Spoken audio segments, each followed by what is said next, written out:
operational directive of the People's Commissar of the USSR Navy, number 0022602, dated August 26, 1941, recorded the critical situation of the Tallinn defensive region.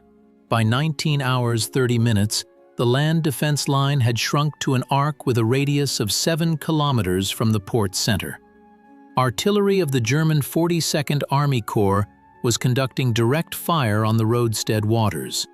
In the port were 190 ships and support vessels of the Red Banner Baltic Fleet. The base's logistics supply depots were partially destroyed, and boiler fuel reserves were less than 1/4 of the normative requirement for the transit to Kronstadt. Before we proceed to the minute-by-minute recording of this large-scale maneuver, we ask you to subscribe to the channel. Your subscription helps develop the Documentary Chronicle project and provides access to new archival research. The military technical potential of the sides as of August 27th determined the overall configuration of the upcoming operation. German forces deployed coastal batteries of 150 and 170 mm caliber on the southern coast of the Gulf of Finland, consolidated into the South Artillery groups. The main danger was the anti-ship defensive line at Juminda.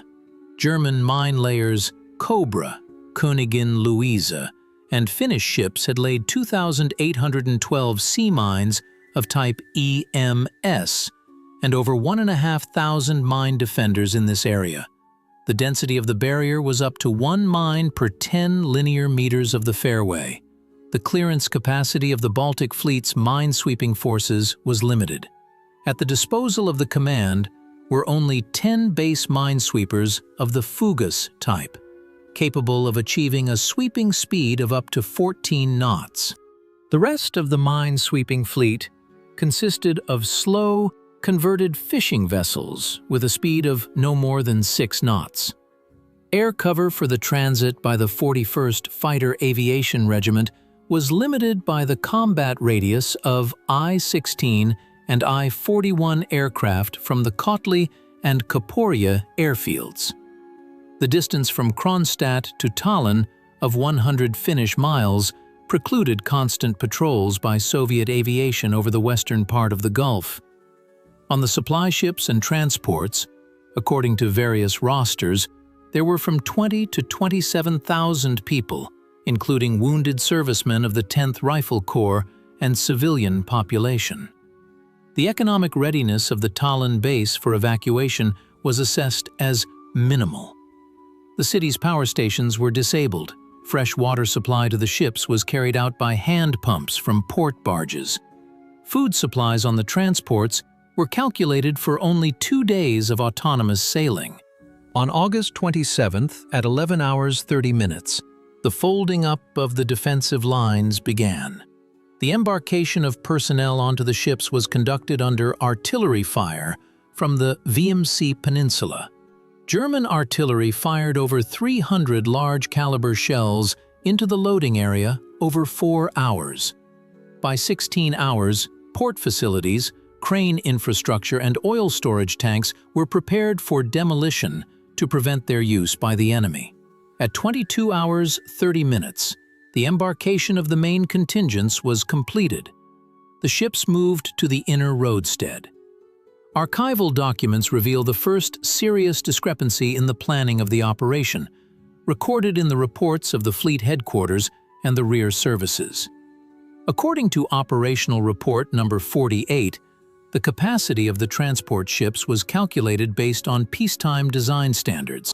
In reality, the transport ship Veronia, with a displacement of 4,000 tons, took on board more than 2,500 people, which exceeded the vessel's design stability limit by 35%. Similar exceedances of norms were recorded on the transports Alev, Atis Kronwalds, and Kazakhstan. This led to a decrease in their maneuverability and a drop in their average speed to 6 knots. At the same time, the warships of the main force detachment had the technical capability to proceed at a speed of 18 knots. The necessity to match the speed of the combat corps with the capabilities of the overloaded civilian transports created the preconditions for the disruption of the unified convoy formation. The fleet headquarters did not adjust the timing for passing through dangerous sectors to account for this technical factor, which led to a concentration of ships at the edge of the minefield during the dark hours. On the 28th of August at 11:45, the movement of ships from the Tallinn roadstead began. The Fleet Command formed 4 convoys, the main force detachment under the flag of Vice-Admiral Tributs on the cruiser Kirov, a covering detachment under the command of Rear Admiral Pantaleev, and a rear guard.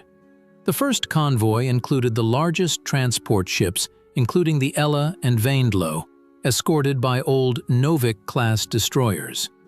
The second convoy included the supply vessel Ivan Papanin and the transport Kazakhstan. The third and fourth convoys consisted of slow-moving tugboats, dredgers, and auxiliary craft. The total length of the convoy column exceeded 15 miles. The movement proceeded along the southern edge of the Gulf. At 1340, the lead base minesweepers entered the area of the forward minefields east of Kerry Island.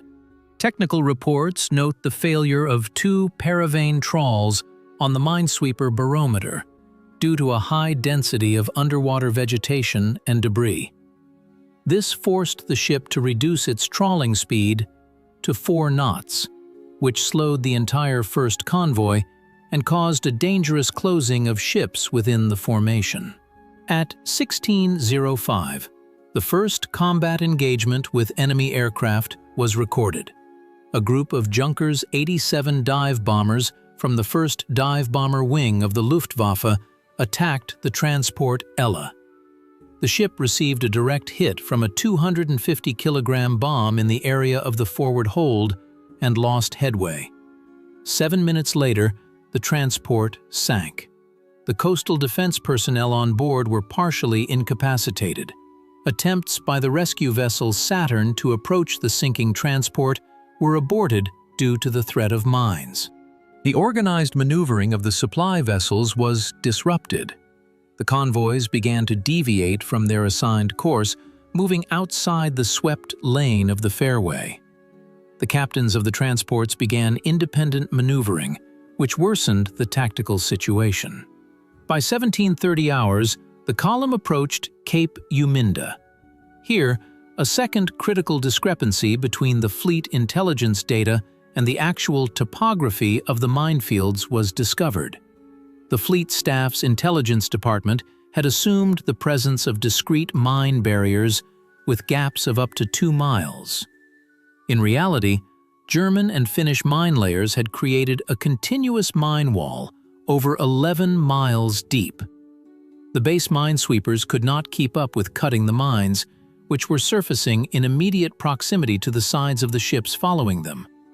At 20 hours 11 minutes, the destroyer Yakovlev struck a mine and sank. 15 minutes later, the destroyer Artem sustained similar damage. The structural protection of this type of destroyer was not designed to maintain buoyancy following the explosion of a 240-kilogram TNT charge beneath the keel. Patrol boats managed to rescue only part of the crew from the water. The remaining servicemen perished in battle. At 20 hours 30 minutes, the destroyer Volodarsky, sailing as part of the covering detachment, detonated a mine. At 20 hours 40 minutes, the cruiser Kirov activated its paravane sweeps. At 20 hours 50 minutes, the left paravane snagged an EMC-type mine. The explosion occurred 40 meters from the hull. The cruiser suffered a temporary jam in the steering gear and a deformation of the plating near the 30th frame, but maintained headway thanks to the effective actions of the Damage Control Division. At the same time, the Veronia detonated a mine in the rear of the column. The transport lost buoyancy within 20 minutes. Attempts to evacuate personnel were complicated by the advancing darkness and the continuous artillery fire from Finnish coastal batteries at Cape Juminda. The enemy guns were firing at the flashes of fires on the vessels. Staff documents record a loss of control in the third convoy, where ships began moving backward chaotically, leading to new detonations on the mine barriers. By 2200 hours, the situation required an emergency decision from the flagship. Vice-Admiral Tributs gave the order to anchor until dawn. This decision conflicted with the requirements of the Provisional Naval Regulations of 37, which prohibited anchoring ships in an active minefield zone without prior clearance of the area.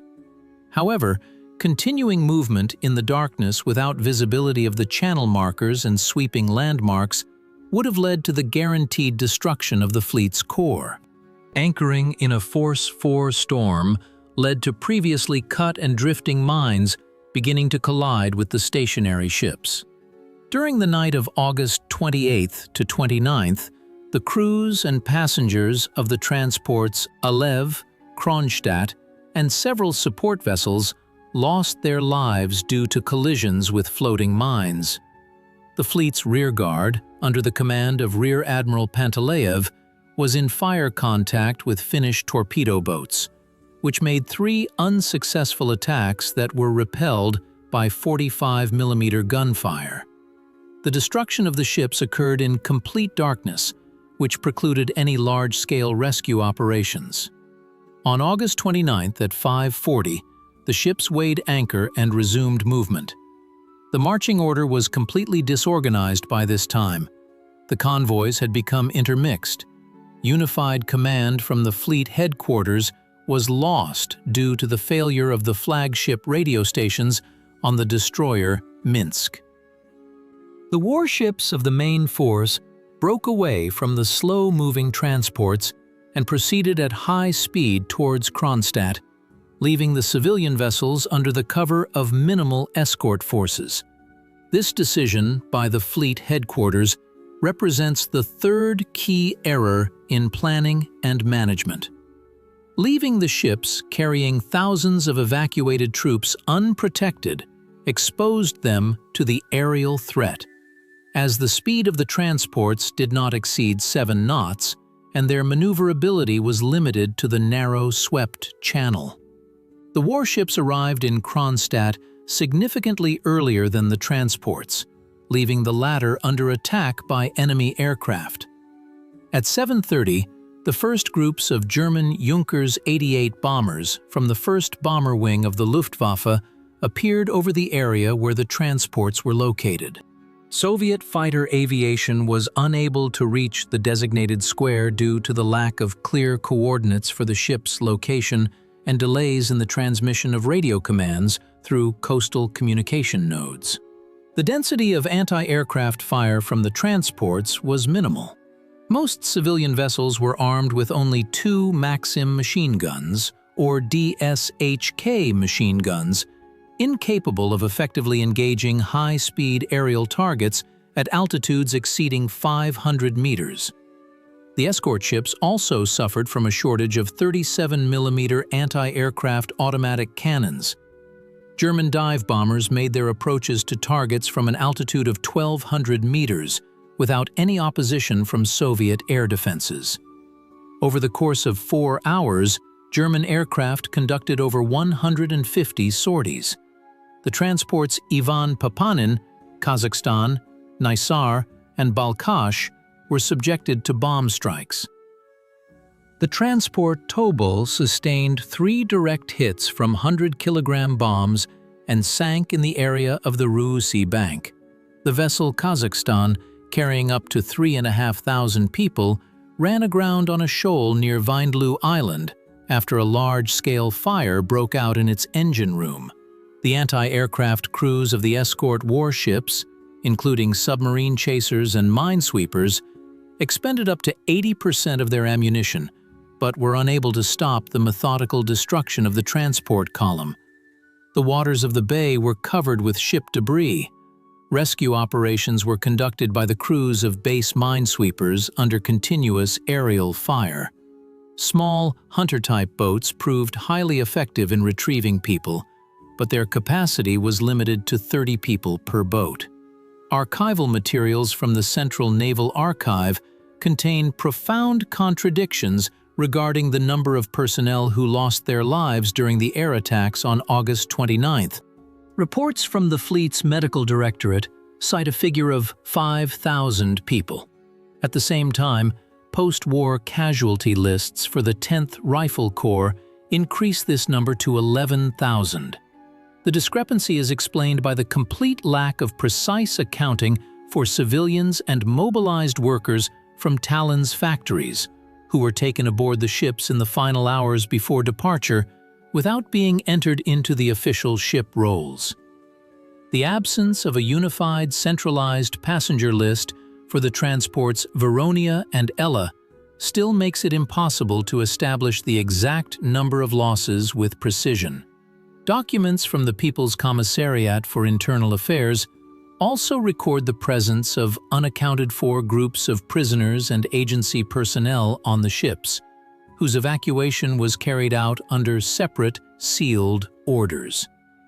By 1600 hours on August 29th, the advanced warships, led by the cruiser Kirov, entered the visibility range of Kronstadt's coastal batteries.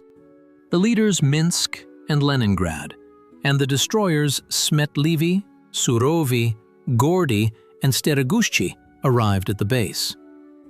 The main combat core of the Baltic Fleet had been preserved.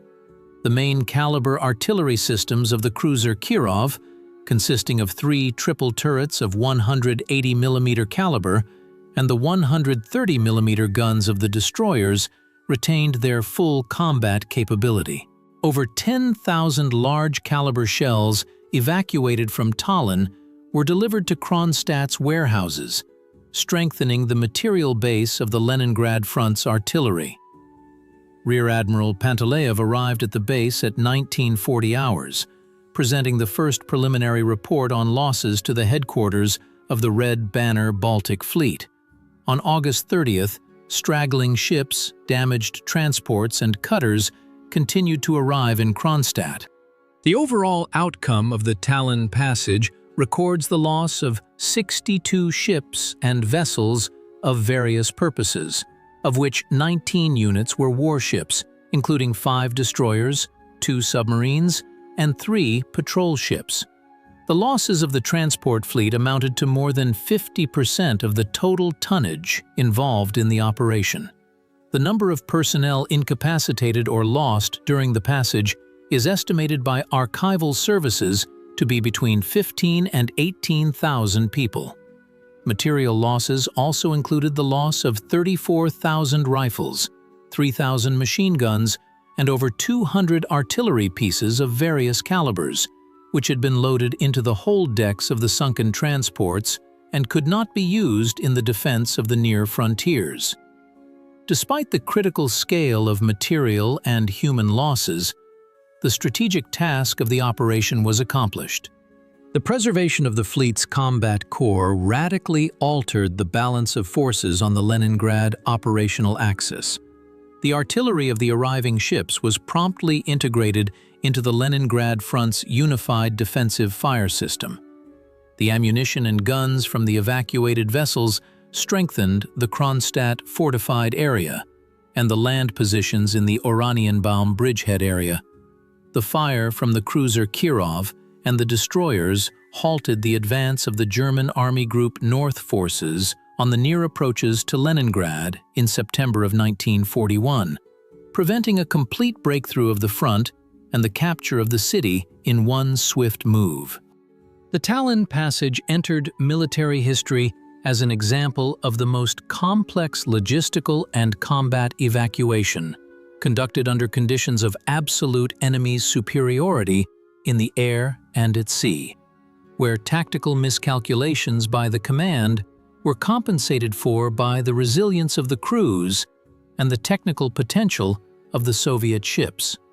The entire system of Leningrad's naval defense for the subsequent 3 years relied on the ship contingent withdrawn from the Tallinn base during this 30-hour operation.